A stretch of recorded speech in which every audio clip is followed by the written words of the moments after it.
The sound of their laughter still echoes in my ears. My own parents.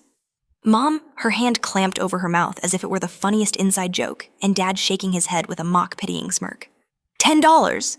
He whispered, his voice booming loud enough for the whole room to hear. I sat there a statue in a room full of smirks, my face burning, my palms trembling. The lawyer had just uttered my name, and that was it. To Dana Harper, $10. No explanation, no apology, just 10 measly bucks. I wasn't even surprised by the suffocating silence that followed, only by the cruel chuckles of family who had always treated me like an afterthought. But then Mr. Whitaker, the attorney, cleared his throat.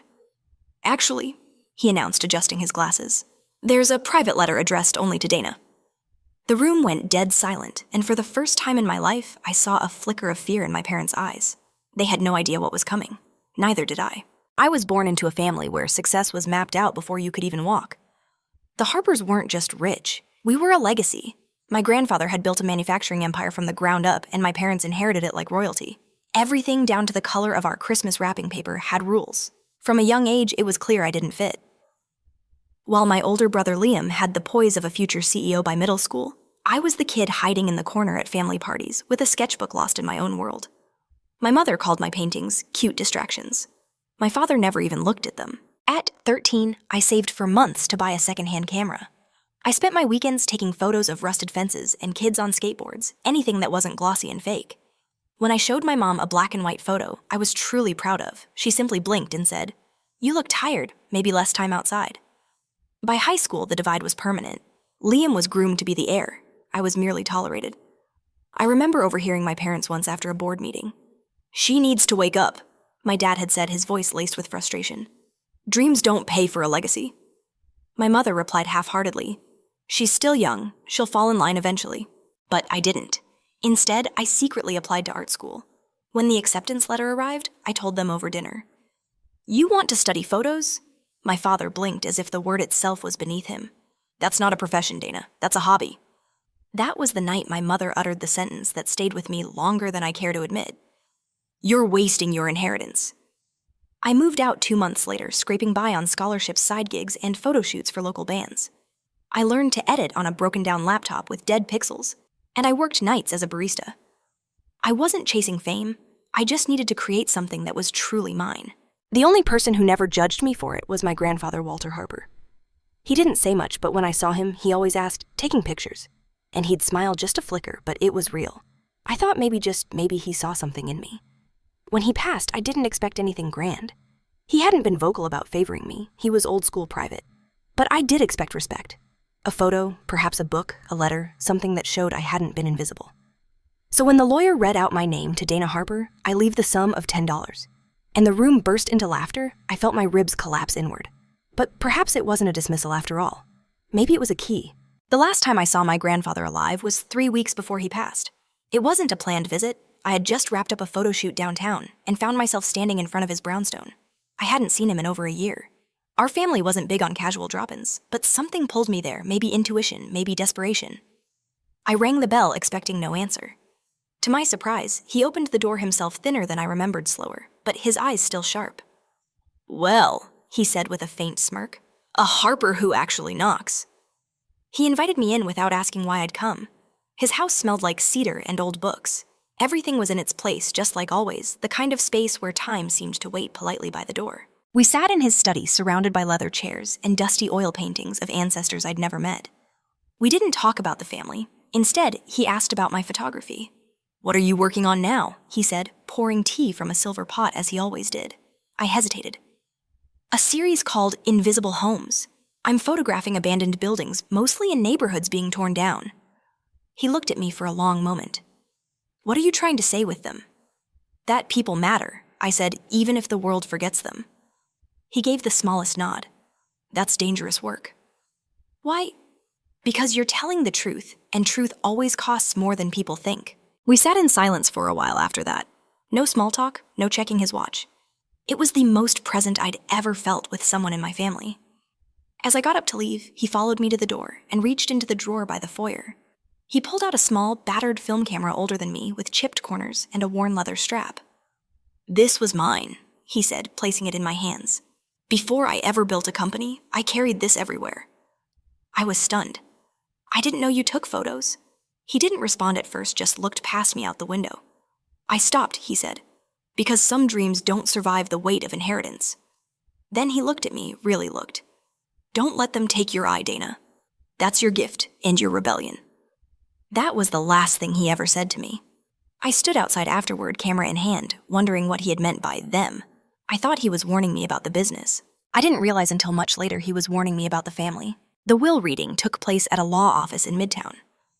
Sleek glass walls, marble floors, the kind of place where wealth speaks and whispers. I showed up in my best black dress, the one I wore to funerals and gallery openings. I even straightened my hair just to avoid another comment from my mother about looking unpolished. When I stepped into the conference room, the air turned thick with tension. My parents were already seated near the head of the table, perfectly poised, like this was some kind of board meeting. My brother Liam gave me a nod, tight and empty. My mother didn't even turn her head. My father raised an eyebrow, as if he'd forgotten I was even in the will. The room filled quickly. Cousins, in-laws, aunts, and uncles I hadn't seen in years, each with that same eager glint in their eyes. The scent of cologne leather and quiet competition hung in the air. Mr. Whitaker, the family lawyer, entered precisely at 10 Hazard a.m., with a thick file and a calm face that looked carved from granite. "Thank you all for coming," he said, taking his seat. "We're here to honor the last will and testament of Walter H. Harper." He began with the expected a vacation home in Vermont, to Aunt Lydia stocks to various cousins, an antique gun collection to Liam naturally. My mother received a necklace passed down from my grandmother. My father, a portfolio of real estate holdings, and a handwritten letter I couldn't read from where I sat. I waited silent, folding my hands under the table to hide their trembling. Then Whitaker's eyes flicked to me. "To Dana Harper," he said, pausing. "Walter leaves the sum of $10. The room paused just long enough for the words to settle like dust, and then it erupted. My father let out a loud puff of air, shaking his head. "Guess that's what rebellion gets you," he muttered. My mother actually laughed. A cousin leaned over and whispered, "Must have been one hell of a photograph." I felt the heat rising up my neck. I refused to cry, "Not here, not in front of them." I swallowed hard and nodded once. "Understood," I said quietly. It wasn't the money that hurt.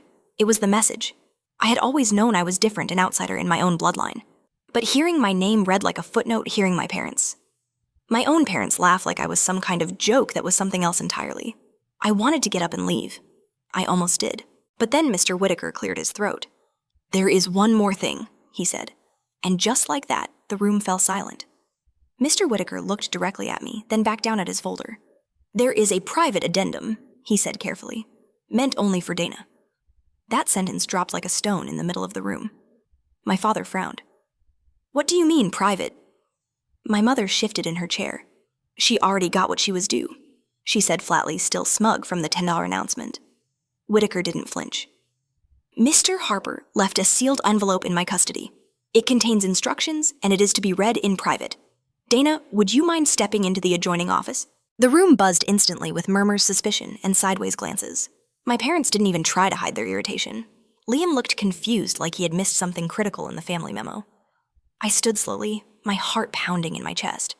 I didn't make eye contact with anyone. As I followed Mr. Whitaker down the short hallway, I could feel every stare on my back. The air in the smaller room was cooler, quieter. My pulse was deafening. Mr. Whitaker closed the door gently behind us. On the desk in front of me sat a thick envelope cream-colored with my name written across the front in delicate cursive. I recognized the handwriting instantly, my grandfather's.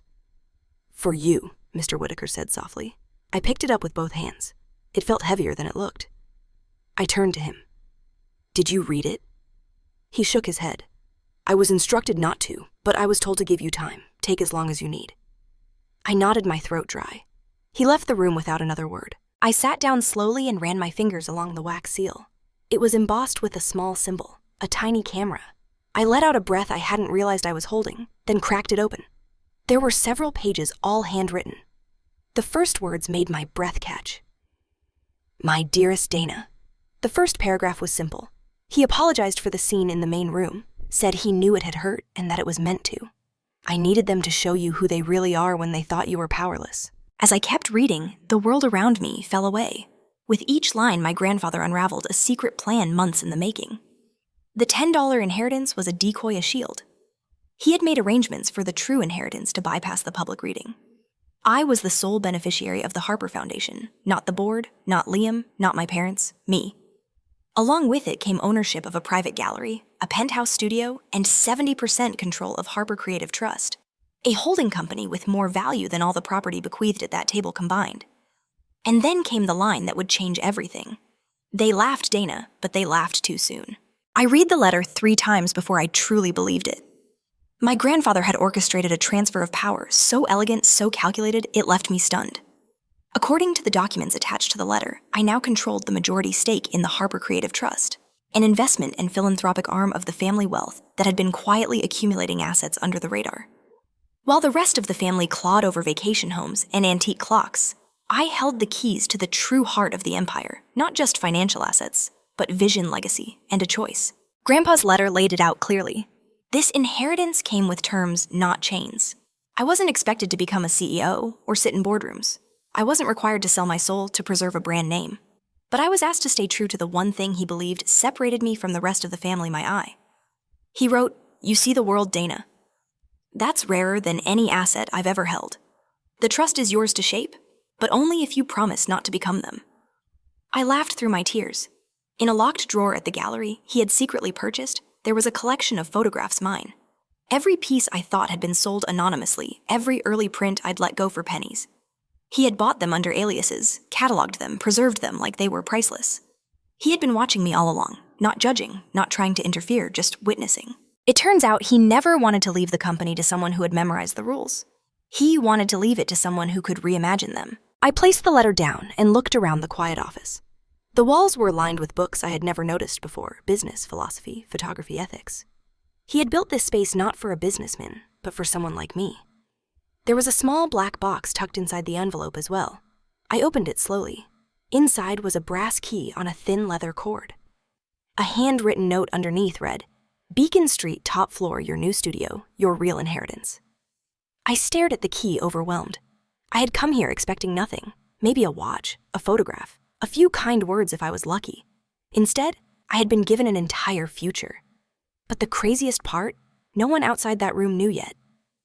In the conference room down the hall, my parents were still chuckling, still passing judgment, still believing they had watched me get what I deserved. They had no idea, and for now I decided I wasn't going to tell them. Not yet. Let them laugh a little longer.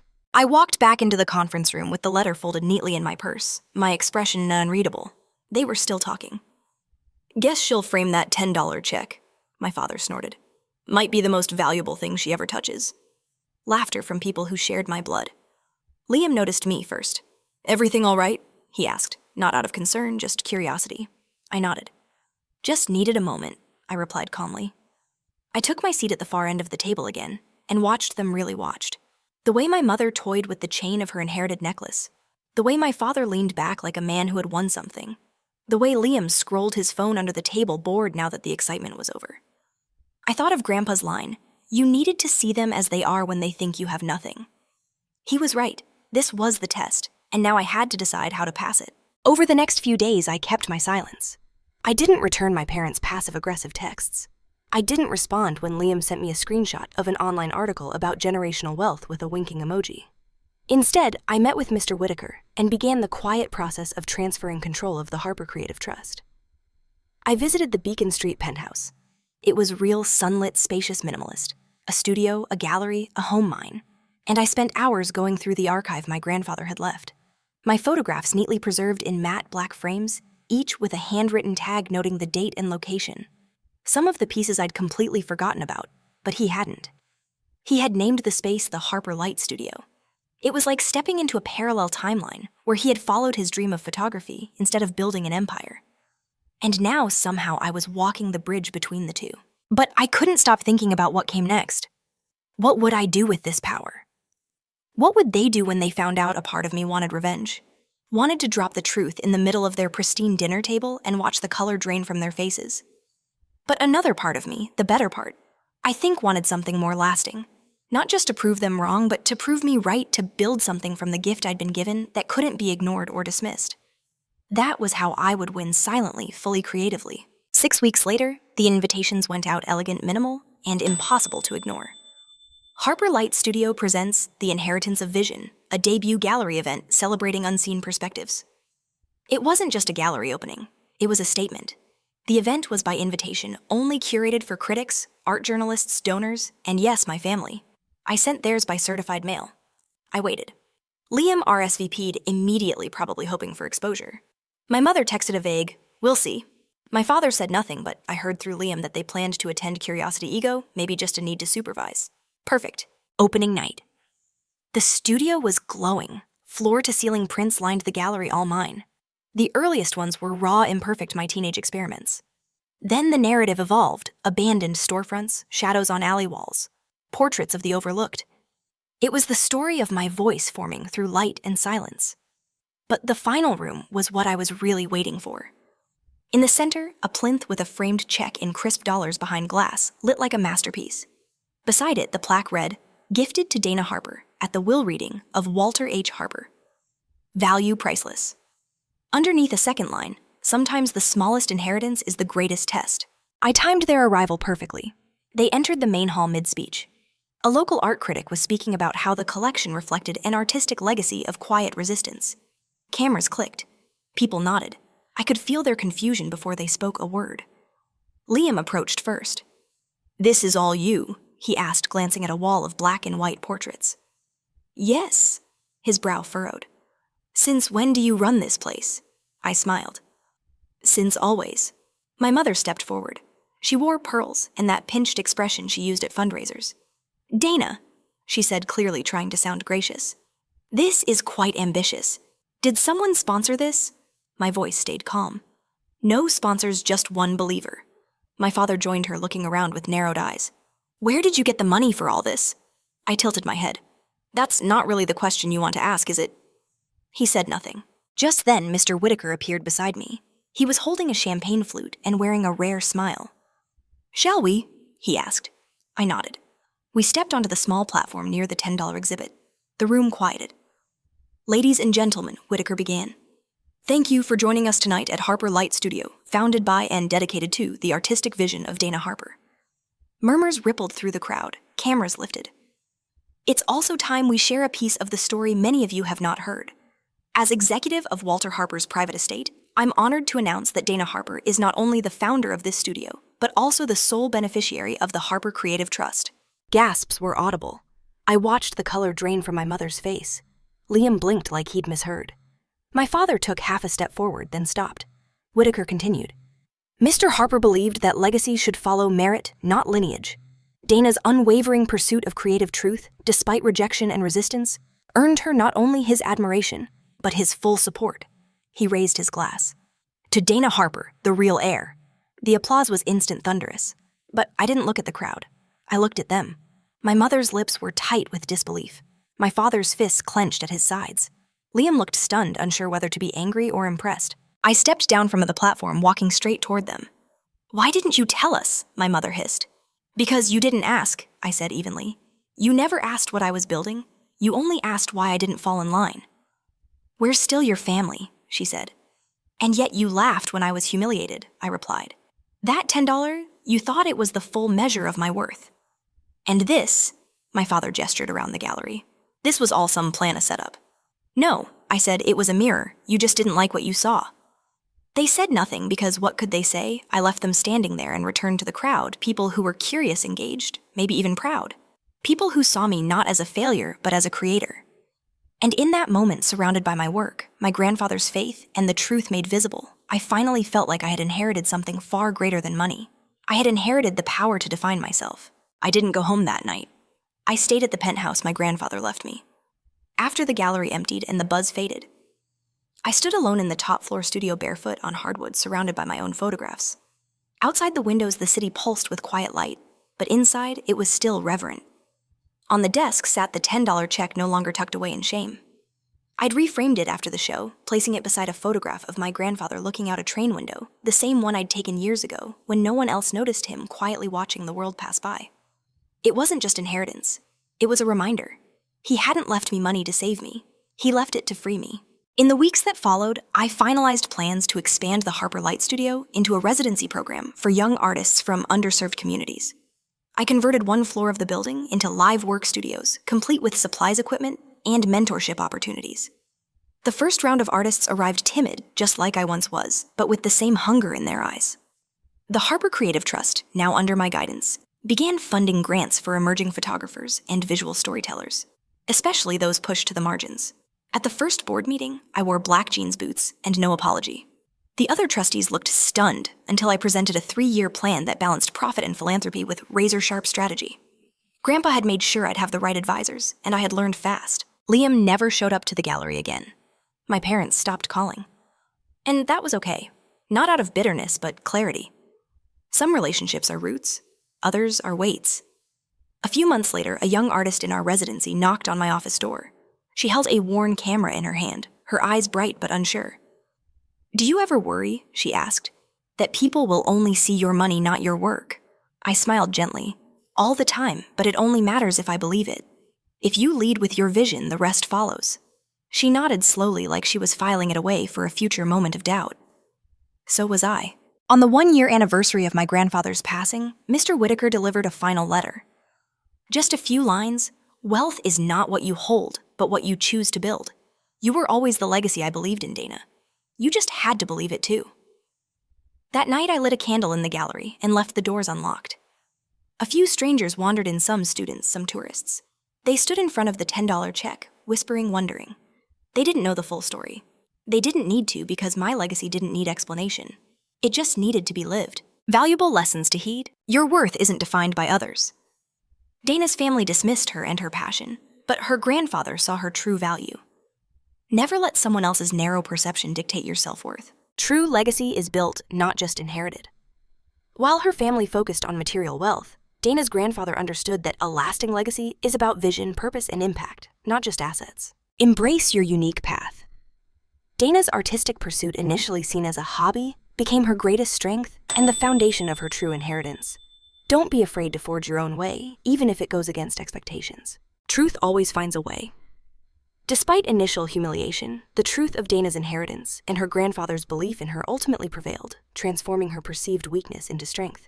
What resonated most with you in Dana's journey? Share your thoughts in the comments below. And if you enjoyed this story, consider subscribing for more compelling narratives that challenge perceptions and celebrate the power of individual spirit.